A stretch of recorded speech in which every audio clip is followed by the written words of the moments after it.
నమస్తే. Congress party senior నేత MLC Basavaraj Sarayya గారు ప్రస్తుతం మనతో పాటు ఉన్నారు. మాట్లాడే ప్రయత్నం చేద్దాం. ఓవైపు అధికార కాంగ్రెస్ పార్టీ మీద బీజేపీ కావచ్చు, బీఆర్ఎస్ కావచ్చు బురద జల్లే ప్రయత్నం చేస్తున్నట్టు ఇటు పీసీసీ చీఫ్ కావచ్చు ఇతర నేతలు కామెంట్ చేస్తున్నటువంటి పరిస్థితి. రైట్ నౌ డిస్కస్ చేద్దాం. ప్రధానంగా బీజేపీ నేతలు చెప్తున్నారు ఓట్ చోరీకి సంబంధించి కాంగ్రెస్ నేతలు బదలాం చేస్తున్నారు, భయపడుతున్నారు. వాళ్ళ బోగస్ ఓట్లు ఎక్కడ పోతాయో మళ్ళీ ఎక్కడ గెలవమని చెప్పేసి భయపడుతున్నట్టు రామచంద్రరావు చెప్తా ఉంటే, మరోవైపు కేటీఆర్ లాంటి వాళ్ళు కామెంట్ చేస్తున్నారు. మోదీని ప్రశ్నించలేని అసమర్థుడు రేవంత్ రెడ్డి మెట్రో ఫేజ్ని తీసుకురాలేకపోతున్నారు హైదరాబాద్కి అంటూ కామెంట్ చేస్తున్నారు. సో ఏం చెప్తారు? యాక్చువల్గా ఓటు చోరీ కేసు వాళ్ళకి తెలుసు ఏ విధంగా వాళ్ళు ఓటు చోరీ చేస్తాలో. ఉదాహరణకి ఏంటంటే పశ్చిమ బెంగాల్, తమిళనాడు ముఖ్యమంత్రిని ఓడించడానికి చోరీ చేశారు. ఏదైతే లౌకిక పార్టీ కాంగ్రెస్ కాకుండా లౌకికాన్ని ఏవైతే పార్టీ సమర్థిస్తాయో ఆ పార్టీలకు వ్యతిరేకంగా ముస్లిం మైనార్టీ కానీ క్రిస్టియన్ మైనార్టీ కానీ సెక్యులర్ వాళ్ళు కూడా సెక్యులర్ విజయానికి ఓట్లు వేసే వాళ్ళందరూ కూడా ఓట్లు ఎవరికి వేరు చేసడానికి ప్రయత్నం చేసిన పార్టీ భారతీయ జనతా పార్టీ అని చెప్పగానే కాదు, అందరికీ తెలుసు. ఏ మేధావినైనా మీలాంటి మిత్రులాంటికైనా కూడా ఈ మీడియా ఎవరైనా తెలుసు, కొటేషన్ అవుతుంది. నేనే మన బట్టి విక్రమార్క మాట్లాడుతూ డిప్యూటీ సీఎం కరీంనగర్ అసెంబ్లీలో 150,000 ఓట్లు ప్లేయర్ అని చెప్పారు. అంటే ఆలోచించండి. ఇక అంటే ఇక్కడ ముస్లిమ్స్ ఉంటారు, ఎక్కడ ఎంఐఎం మెయిన్ సపోర్టర్స్ ఉంటారు, ఎస్సీలు ఉంటారు, క్రిస్టియన్ మైనార్టీస్ ఉంటారు. మొదటి నుంచి వాళ్ళు కాంగ్రెస్ కంచుకుంటారు లాంటి వాళ్ళు. అలాగే మేము కూడా నేను జిల్లా కాంగ్రెస్ 14 సంవత్సరాలు చేసినప్పుడు కూడా లౌకిక పార్టీ అంటే సెక్యులర్ పార్టీ భారతదేశంలో తెలంగాణ ఉద్యమం కన్నా ఎక్కువగా దేశ స్వాతంత్రం కోసం ప్రాణాలు అర్పించిన పార్టీ కాంగ్రెస్ పార్టీది. పండిత్ జవహర్లాల్, సుభాష్ చంద్రబోస్, మెహమామీలు, సర్దార్ వల్లభాయ్ పటేల్, కులాల మతాలు అతీతంగా అందరూ కూడా ఉద్యమం పనిచేశారు.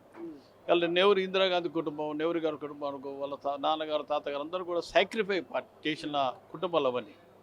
భారతీయ జనతా పార్టీ స్వాతంత్ర ఉద్యమంలో వాళ్ళ పాత్ర పోషింది ఏం పాత్ర చెప్పండి మీరే? తెలంగాణ ఉద్యమంలో వాళ్ళ పాత్ర ఏంది చెప్పండి? వాళ్ళు చేశారు అంతే. ఢిల్లీలో మాత్రం పార్లమెంటు మొత్తం సుష్మా స్వరాజ్ గారు సపోర్ట్. ఎందుకంటే తెలంగాణ ఫోరం చైర్మన్గా పనిచేసినాక నాకు అనుభవం ఉంది. పెద్దలు జైపాల్ రెడ్డి గారి ద్వారా నేను కూడా వారిని కలిసినప్పుడు మాట్లాడినప్పుడు నేను కూడా ఉన్నా. మా ఎంపీలో మేమంతా ఉన్నప్పుడు నేను చూశాను. కానీ ఈనాడు ఎవరైతే మేము భారతీయ జనతా పార్టీ అన్న వాళ్ళు ఎన్నడూ ఈ దేశం కోసం కానీ ఈ రాష్ట్రం కోసం పోరాటం చేసిన పాత్ర ఉందని నేను దాన్ని నమ్మతలేను. నేను 69 తెలంగాణ ఉద్యమంలో నేను పనిచేశాను. అప్పుడు ఇంటిగ్రేషనిస్ట్ ఏబీవీపీ అంతా మేమంతా తెలంగాణ ప్రవేశంతో మరి చెన్నారెడ్డి గారు ఉన్నప్పుడు మన మల్లికార్జున గారు విద్యార్థి సంఘ నాయకుడు ఉన్నప్పుడు నేను కూడా వరంగల్లో టౌన్ ప్రెసిడెంట్గా జిల్లా ప్రెసిడెంట్గా పనిచేస్తాను. విద్యార్థి 69, 70, 71లో ఆనాడు ఉద్యమంలో స్ఫూర్తి నాది. నేను రావడానికి కూడా తెలంగాణ ఉద్యమం స్ఫూర్తి నేను రాజకీయంగా నాయకత్వంలో పనిచేసిన కనుకనే ఓ సామాన్య కార్తీక స్థాయికి ఎదిగినంటే కాంగ్రెస్ పార్టీ యొక్క ఆశీస్సు దీవెనలు పార్టీలో ఉన్న చాలామంది ఉన్నత కులాసులు నన్ను దీవించారు. నేను ఒక సామాన్య ఏ గ్రూప్ అంటే చిన్న కులాసులు రజక కమ్యూనిటీ కోసం భారతదేశ సౌత్ ఇండియాలో ఏకైక వ్యక్తిగా నన్ను ఉంది. అది మా కాంగ్రెస్ పార్టీ గుర్తించింది. నన్ను చేసి మున్సిపల్ కౌన్సిల్గా, వైస్ చైర్మన్గా, కార్పొరేటర్గా, ఎమ్మెల్యేగా, మంత్రిగా చేసి ఈనాడు ఎమ్మెల్సీ కూడా పనిచేస్తున్నాను. ఏదేమైనా కానీ ఈరోజు కాంగ్రెస్ పార్టీ ద్వారానే సెక్యులర్ పార్టీగా సంబంధిస్తేనే ఎస్సీ ఎస్టీలు కానీ మైనార్టీలు కానీ క్రిస్టియన్స్ కానీ అన్ని వర్గాలు సెక్యులర్ నమ్మే వర్గాలన్నీ కూడా చేదోడుగా ఉండే పార్టీ కాంగ్రెస్ పార్టీ తప్ప ఇంకేది ఉండదు అనేది విషయం. భవిష్యత్తులో మళ్ళీ బీఆర్ఎస్ అధికారంలోకి రాబోతున్నది. ప్రజలు మోసపోయారు, ఓట్లు వేసారు కాంగ్రెస్కి. ఇప్పుడు మళ్ళీ మరి 6 గ్యారెంటీలు కావచ్చు, హామీలు నెరవేరట్లేదు. సో సర్వేలు చూసినా చూసినా బీఆర్ఎస్ వైపే ఉన్నాయి. రానున్న రోజుల్లో కేటీఆర్ పాదయాత్ర, కేసీఆర్ బస్సు యాత్ర చేయబోతున్నాడు. ఆ యాత్రలతోటి మార్పు రాబోతుందని చెప్తా ఉన్నారు బీఆర్ఎస్ నేతలు. మీరేం చెప్తారు? కాంగ్రెస్ అధికారంలోకి రాదంటే వాళ్ళు పాదయాత్ర చేసినా బస్సు చేసినా ప్రజలకు చేయాల్సింది తప్పేం కాదు. కానీ ప్రజల్లో మనోభావం అనే కన్నా రేవంత్ రెడ్డి గారి నాయకత్వంలో ఇవాళ మహిళలందరికీ ఫ్రీ బస్, మహిళలందరికీ సొంతంగా ఆర్థికంగా బలోపేతం చేసడానికి ఇలా పెట్రోల్ బంకులు ఇవ్వడం జరిగింది. ఇవాళ సోలార్ కూడా ఇండస్ట్రీ జరిగింది. ఎన్నో రకాల పరిస్థితి ఇలా ఏ కార్యక్రమం చేసినా మహిళల నేతృత్వంలో ఇవ్వడం జరిగింది. ఇలా ఇంధనం ఇల్లు ఇలా ఏ విలేజ్ పోయినా, ఏ గ్రామానికి పోయినా, మా టౌన్లో పోయినా కానీ ఇంధనం ఇల్లు కనబడుతున్నాయి. ఇవాళ సన్న బియ్యం ఇవాళ 200 యూనిట్ కరెంట్ కానీ ఎన్నో సంక్షేమ కార్యక్రమం ఉంది. ఇవాళ విద్యార్థులు చదువుకున్న ఫ్రీ ఎడ్యుకేషన్, నాణ్యమైన ఎడ్యుకేషన్ కొరకు ఇలా హైదరాబాద్ పబ్లిక్ స్కూల్ లెక్కన తెలంగాణ పబ్లిక్ స్కూల్ నిర్మాణం చేయడం జరిగింది. ప్రతి కాన్స్టిట్యూన్సీలో కూడా 25 ఎకరాలతో పెద్ద పెద్ద ఇన్స్టిట్యూషన్ కంటిన్యూ చేస్తుంది. ఏదేమైనా కానీ కాంగ్రెస్ పార్టీ పట్ల చిన్న వర్గాలు మిడిల్ క్లాస్ ఫ్యామిలీ అందరూ కూడా అనుకూలంగా ఉన్నారు.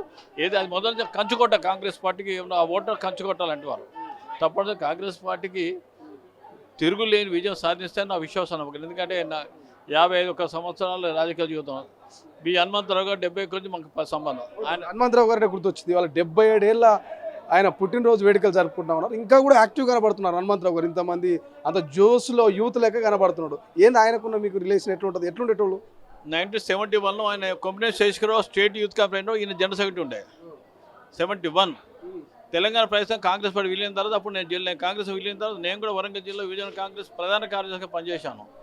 81 నుంచి ఈ 71 నుంచి ఇది ఏ సంవత్సరం 226 మా రిలేషన్ కంటిన్యూ అవుతుంది. ఆయన ఆయన స్ఫూర్తి మా అందరికీ. కొత్త రక్త బడుగు బలైన కాదు యూత్ అందరికీ కూడా ఉరికిచ్చి ఆయన ఉరుకుతాడు, ఉరికిస్తాడు. ఆ శక్తి ఉంది ఆయన దగ్గర. కొంతమంది ఇంట్లో కూర్చుంటే ఉరుకురా అంటాడు, కానీ చాలా నేను ఉరుకుతా నాయకుడు ఉరుకుంటాం. వాళ్ళు ఉరికిచ్చి ఉరికే నాయకుడు ఏ చిన్న ఎక్కడ యాక్షన్ అయితే నేనంటూ ఉంటానని చెప్తాను. హనుమంతుడు లేచొచ్చి ఇక్కడ దిగబడతాడు. అలాంటి హనుమంతుడు హనుమంతరావు. అందుకే రాష్ట్ర వ్యాప్తంగా దేశవ్యాప్తంగా హనుమంతరావు అంటే చాలా అభిమానించేవారు. చాలా కొల్లో వేలాది మంది లక్షలాది మంది కార్యకర్తలు. ఆయన బస్సు యాత్ర చేసినా ఏ యాత్ర చేసినా మా జిల్లాలో ఆయన బ్రహ్మరథం పట్టింది. ఎందుకంటే ఆయనతో ఉన్న వరంగల్ జిల్లాకు అభినవ సంబంధం ఉంది. అందుకే ఈరోజు పొద్దున ఫోన్ చేయని ఉరికొచ్చాం మేము. ఎందుకు వచ్చినా ఆయన అభిమాన ప్రేమతోటి మా అందరు కూడా ఒకప్పుడు మరి నాయకత్వం మేము యువజన కాంగ్రెస్లో ఆయన దగ్గర పనిచేసాం. పీసీ అధ్యక్షుడు నేను, జిల్లా కాంగ్రెస్ అధ్యక్షుడు నేను కూడా పనిచేసిన. ఆ అనుబంధం సంబంధం ఉంది మా అందరికీ. ఇలా ఉన్న రాష్ట్రంలో నంబర్ 1 అంటే సీన్ అంటే ఆయన తర్వాత అందరూ ఆ మాట చెప్పంటే. పవన్ కళ్యాణ్ గురించి ఆయన మాట్లాడతారా? మరోసారి పవన్ కళ్యాణ్ కామెంట్ చేసిండు, ఏపీ తెలంగాణ విభజన సరిగా లేదు, అంత విద్వేషాలు, ప్రాంతీయ విద్వేషాలను రెచ్చగొడుతుందని మరోసారి కామెంట్ చేసిండు. ఎవరు మాట్లాడతారు? పవన్ కళ్యాణ్కు ఆ ఉద్యోగంలో ఉన్నాడా పాప? తెలంగాణ ఉద్యమంలో ఆ ఉద్యమంలో ఈ ఉద్యమంలో ఇమ్మన్నోడు ఉద్యోగం లేడు. మాటలు మాట్లాడితే కదా ప్రాక్టికల్గా చూస్తే తెలుస్తుంది అతనికి. ఢిల్లీలో ఏ విధంగా ఆల్ పార్టీస్ ఉంది, ఇక్కడ రాష్ట్రంలో ఏ విధంగా బర్నింగ్ అయిందో, బర్నింగ్ ఏ విధంగా మేము సాల్వ్ చేసినాం, మేము ఉద్యమంలో పనిచేసి మాకు తెలుస్తుంది. పాప ఆయనకి ఏం తెలుసు? ఏదో మాట్లాడుతున్నాడు. భారతీయ జనతా పార్టీ బ్యాక్ నుంచి వాడరా అంటే ఆడుతున్నాడు. ఆయనకేం లేదు. రాజకీయ చైతన్యం కావాలి కదా. ఇప్పుడు రాజకీయంగా పదవులు ఇంపార్టెంట్ కాదు. అందులో వెహికల్ సెక్షన్ సంబంధించి ఒక ముందుకు అవసరం. వెహికల్ సెక్షన్ సంబంధించిన అన్యాయాన్ని ఏ విధంగా పోరాటం ప్రభుత్వ కేంద్ర రాష్ట్ర ప్రభుత్వం ఒప్పించి ఆయన అంత ఉండేంటి ఇలా కేంద్రంలో బడు బలగిన మన క్యాబినెట్ మంత్రి ఇప్పాను. మోడీకి షాకు రైట్ అలా ఉన్నాడు కదా. ఈయన ఇన్ఫ్లుయెన్స్ చేస్తే అవుతుంది. ఆ శక్తి మీద ఆయనకి గ్రేట్ వస్తుంది. భారతదేశంలో ఏ నాయకుడు చేయని పని ఇలా పవన్ కళ్యాణ్ నేతృత్వంలో మోడీని అంశాన్ని ఒప్పించి మెడలు వంచి బీసీలకు రక్షణ కొరకు ఆత్మగౌరవం పెంచడానికి క్యాబినెట్లో ఒక మంత్రి పదవి బీసీ మంత్రి ఎలాంటి చేయొచ్చిన వ్యక్తి పవన్ కళ్యాణ్ పేరు వస్తుంది. ఆ పని చేయమని వచ్చింది. ఎమ్మెల్సీ బసవరాజ్ సారయ్య గారు ఇటు పవన్ కళ్యాణ్ కూడా ఘాటుగానే కౌంటర్ ఇచ్చేటువంటి ప్రయత్నం చేస్తారు. ఒక బీసీని మరి కేంద్ర మంత్రిత్వంలో పెట్టేటువంటి ప్రయత్నం చేయనట్టు కౌంటర్ ఇస్తూనే ఇటు కాంగ్రెస్ పార్టీకి సంబంధించి కూడా మళ్ళీ అధికారంలోకి రాబోతుంది, సంక్షేమ పథకాలు రేవంత్ పరిపాలనే మమ్మల్ని ప్రజల్లోకి తీసుకెళ్తున్నట్టు కూడా ఆయన ఆశాభావం వ్యక్తం చేస్తున్నటువంటి పరిస్థితి. కెమెరా పర్సన్ అజయ్తో శ్రీశైలం, తొలి వెలుగు, హైదరాబాద్.